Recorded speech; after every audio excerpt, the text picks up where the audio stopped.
శ్రీమాత్రే నమః. సద్గురు జ్యోతిషాలయం వారి యొక్క ఆంగ్ల నూతన సంవత్సర శుభాకాంక్షలు. మా ప్రేక్షక మిత్రులందరికీ కూడా ఈ 2025 ఆంగ్ల నూతన సంవత్సరం ఎన్నో గొప్ప వసంతాలు రావాలని మనస్ఫూర్తిగా ప్రార్థన చేస్తున్నాను. మీరు మాకు చేసే ఒక చిరు సహాయం, మా ఛానల్ని లైక్ చేయడం, సబ్స్క్రైబ్ చేయడం, మీ మిత్రులందరికీ షేర్ చేయడం, ఇది ఒకటి చేయండి. ఇంకా మీకు చాలా అద్భుతమైనటువంటి విశేషాలు చాలా మీకు వస్తాయి. మరి ఈ ఆంగ్ల నూతన సంవత్సరంకి ఉగాదికి మధ్యలో ఉన్నటువంటి 3 నెలలు ఉంటుంది చూస్తారా, చాలామందికి మళ్ళీ ఉగాది పంచాంగ శ్రవణంతో పాటు మళ్ళీ వస్తుంది. కానీ ఈ 3 నెలల గ్యాప్లలో ఏమేమి జరగబోతున్నాయి, ఓవరాల్ ఇయర్ ఎలా జరగబోతున్నాయి అనేది మనం చూసుకుంటాం. ప్రతి ఒక్కరికి ఒక ఫీలింగ్, ఈ కొత్త సంవత్సరం నాకు ఏం జరగబోతుంది, నేను ఈ సంవత్సరం నాకు వివాహం అవుతుందా, ఉద్యోగం వస్తుందా, నా వ్యాపారం బాగుంటుందా, నా రాజకీయం బాగుంటుందా, నేను ఎలా ఉంటాను అనే ఒక ఆలోచన అంతా కూడా ప్రతి ఒక్కరికి వస్తూ ఉంటుందన్నమాట. దాన్ని దృష్టిలో పెట్టుకొని ద్వాదశ రాశి ఫలితాలు అన్నిందరికీ కూడాను మనం చెప్పబోతున్నాం. మళ్ళీ చెప్తున్నాను, రాశి ఫలితాలు అన్నది పడుతున్న వర్షానికి ఒక గొడుగే, కానీ రాశి ఫలితాలు జీవితం కాదు. మీరు మిమ్మల్ని నమ్మండి, మీ ఇష్టదైవాన్ని నమ్మండి, దైవ ప్రార్థన చేయండి. ఇంకనూ మీ రాశి ఫలితాలన్నీ పొందాలని అనుకుంటున్నవారు మీ పరిసర ప్రాంతాల్లో ఉన్నటువంటి సద్గురువుని ప్రార్థించండి. వారి దగ్గర పోయి మీ యొక్క date of birth, time of birth తెలపండి. లేదా మా ద్వారా తెలుసుకోవాలనుకుంటున్నారా, ఈ కింద ఉన్న నెంబర్కి వాట్సప్ చేయండి.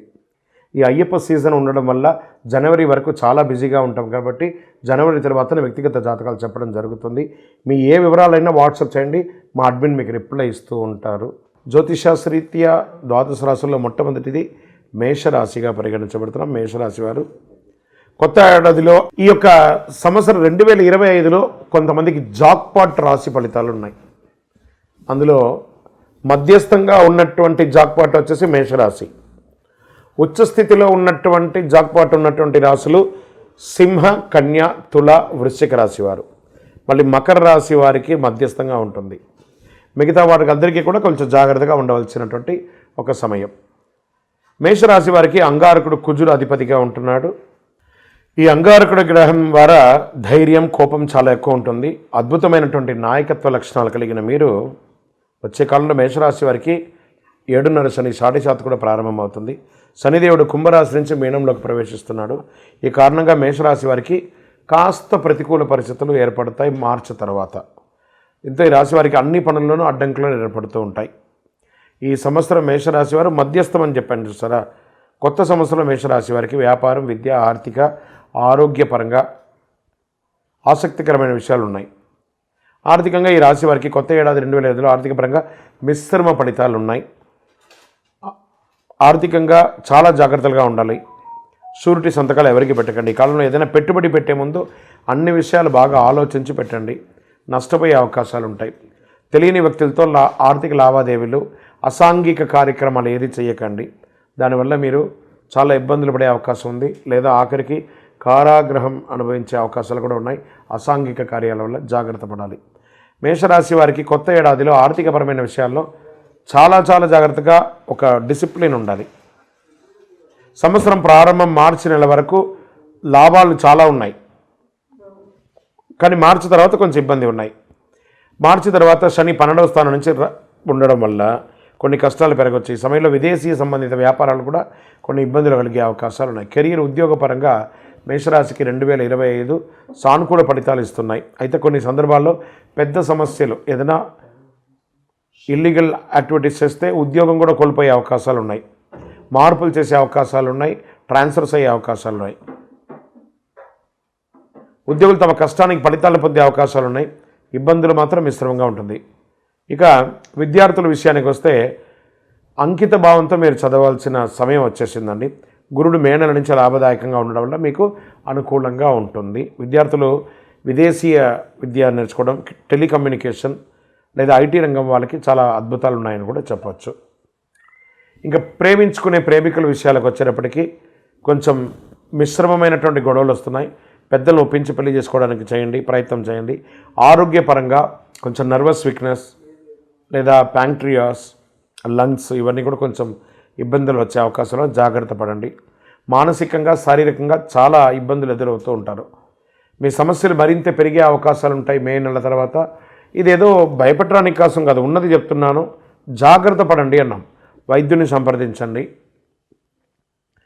సరే, భార్యాభర్తల మధ్య సఖ్యత కాస్త లోపమవుతుంది, అది కూడా మీరు కాస్త జాగ్రత్త చేసుకోవాలి. రియల్ ఎస్టేట్ రంగం వారికి మిశ్రమ ఫలితాలు, వ్యవసాయదారులకి చాలా బాగుందని కూడా చెప్పచ్చు. ఐటీ రంగం వారికి, టెక్నాలజీ, ప్రింటింగ్ కానీ, టీవీ కానీ, నెట్వర్క్ కానీ, వీరికి అందరికీ కూడా కాస్త మిశ్రమ ఫలితాలను కూడా చెప్పచ్చు.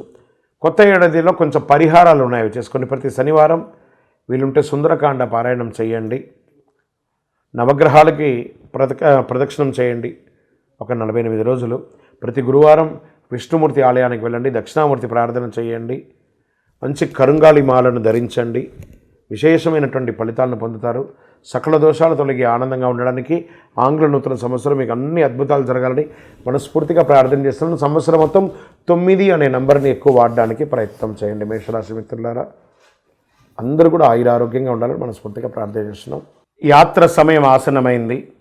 మకర సంక్రాంతి సమయం ఆసన్నమైంది. అయ్యప్ప భక్తులందరూ కూడా ఎదురు చూస్తున్నారు, ఎప్పుడురా స్వామివారి యొక్క దివ్య దర్శనం చేయాలని. ఎలా వెళ్ళాలి? భోగికి ముందు చేరాలి, మకర సంక్రాంతి చూడాలి, చాలు చాలు మనకింకా వలదు వలదు ఇక జన్మ. అలా మకర సంక్రాంతి కంటే ముందు, భోగి కంటే ముందు శబరిమలకి వెళ్ళి ఆ మకర సంక్రాంతి చూసి, ఆ తిరువాభరణ చారుత దర్శనాన్ని చూసి, ఆ జ్యోతి దర్శనం చూసి తిరిగి వచ్చేటప్పుడు ఒక్కొక్క ముఖంలో ఆనందం ఉంటుందో చూసారా, ఏదో సాధించాలని ఒక గొప్ప ఆనందం. ఆ ఆనందంతో తిరిగి వచ్చి మళ్ళీ 1 ఇయర్ మీరందరూ కూడా సుఖంగా ఉండాలని మనస్ఫూర్తిగా అయ్యప్ప స్వామి వారిని ప్రార్థన చేస్తున్నాను. అన్ని రకాలైనటువంటి ఏర్పాట్లు తిరువాంకూరు దేవస్వం బోర్డు వారు మీకోసం చేసి పెట్టున్నారు. మంచినీటి వసతులు, బాత్రూమ్ వసతులు, స్నానఘట్టాలు, భోజన వసతులు, అన్ని రకాలుగా. పోలీస్ సిబ్బందులు అయితే అద్భుతంగా సర్వీస్ చేస్తున్నారు. ఫైర్ సిబ్బందులు సర్వీస్ చేస్తున్నారు. ఫారెస్ట్ వారు సర్వీస్ చేస్తున్నారు. అక్కడ వాళ్ళు ప్రభుత్వం వారు ఎలా చెప్తే అలా చేయండి. అద్భుతమైనటువంటి యాత్ర చేస్తున్నారండి. ట్రాన్స్పోర్ట్ అయితే అద్భుతంగా చేస్తున్నారు. అన్ని రకాల డోలీ ఉంది, భోజనాలు ఉంది, అన్ని. అయ్యప్ప మీకోసం అనుగ్రహ వర్షాన్ని కురిపించి కూర్చున్నాడు. రండి, నిండు భక్తితో అనుగ్రహం పొంది వెళ్ళండి. శరణమయ్యప్ప. మనందరికీ ఈ భోగి అంటే ఏంటి, ఈ మకర సంక్రాంతి అంటే ఏంటి, కనుమ పండుగ భోగి. కుటుంబం అంతా కూడా కలిసి పాత చెత్త వస్తువులన్నీ పెట్టుంటాం కదా, వాటన్నిటిని తీసుకుపోయి చక్కగా భోగి మంటలు వేసి ఇంట్లో ఉన్న దారిద్ర్యాన్ని అంతటి కూడా తొలగించి తలంటు స్నానం చేసి చెరుకు గడలు పెట్టి పొంగల్ పెట్టి చక్కగా ఇంటిలిపాలి బంధువర్గాలంతా తీసుకునే ఆ సంక్రమణ, మకర సంక్రమణ రోజు అందరూ బంధుమిత్రులతో కలవడం. వెంటనే రైతులకు పండగైనటువంటి కనుము ఆ యొక్క ఆవులన్నింటినీ కూడాను, ఎద్దులన్నింటినీ కూడా కడిగి చక్కగా ఆ పంద్యాలన్నీ కూడా పెట్టుకోవడం, చాలా అలంకారం చేసుకోవడం, గోవులకు అన్నిటికీ పూజ చేయడం. ఎన్ని రకాల ఈ సంక్రాంతి వచ్చిందంటే అందరూ కూడా సమతుల్యంగా పాటిస్తూ ఇంటిల్లిపాలి ప్రేమగా, ఇంకా హరిదాసులు అద్భుతంగా ఆడవాళ్ళందరూ గొబ్బిలో ఈ మార్గశీర్షం ధనుర్మాసంలో ఈ పేడలో పసుపు పువ్వు పెట్టి గొబ్బిలు పెట్టి ఎంత అద్భుతం అండి. పల్లెటూరులో పోయి చూడాలి. మా బాల్యంలో అంతా దాన్ని చూసేవాళ్ళం. ఇప్పుడు అన్నీ కూడా పట్టణంలో అవన్నీ మిస్ అయింది. కానీ ఇప్పటికీ కొన్ని జిల్లాల్లో, తూర్పు గోదావరి, పడమర గోదావరి, కృష్ణా జిల్లాల్లో నేను చూస్తున్నాను. ఇటుపక్క డెప్త్గా కొన్ని జిల్లాలకు వెళ్తే, ఇటుపక్క తెలంగాణలో మంతని, ఇటుపక్క కరీంనగర్ జిల్లాలో కొన్ని చోట ఇవన్నీ కూడా ఉన్నాయి. కూడా కొన్ని చోట చూస్తున్నాయి హరిదాసులు రావడం, ముగ్గు చక్కగా గొబ్బియలో ఊరంతా కూడా సంక్రాంతి ముగ్గు పండుగలో పిల్లలు అయితే చక్కగా పతంగులు ఎగరేయడం. ఇది ఒక సంక్రాంతి అంటే. ఇంటిల్లిపాలి పెద్దవాళ్ళందరూ చిన్నపిల్లలకి మంచి మంచి గిఫ్ట్లు ఇవ్వడము, బట్టలు ఇవ్వడము, చిన్నవాళ్ళందరూ పెద్దవాళ్ళ దగ్గర ఆశీస్సులు పొందడము. ఒక అద్భుతమైనటువంటి మన భారతదేశపు ఆచారాన్ని అద్భుతంగా చూపించే ఒక పండగ ఏదైనా ఉందంటే అది మకర సంక్రాంతి పండుగే. అందరూ కూడా భోగి, మకర సంక్రాంతి, కనుమ శుభాకాంక్షలు, ఆశీర్వాదం. శరణమయ్యప్ప.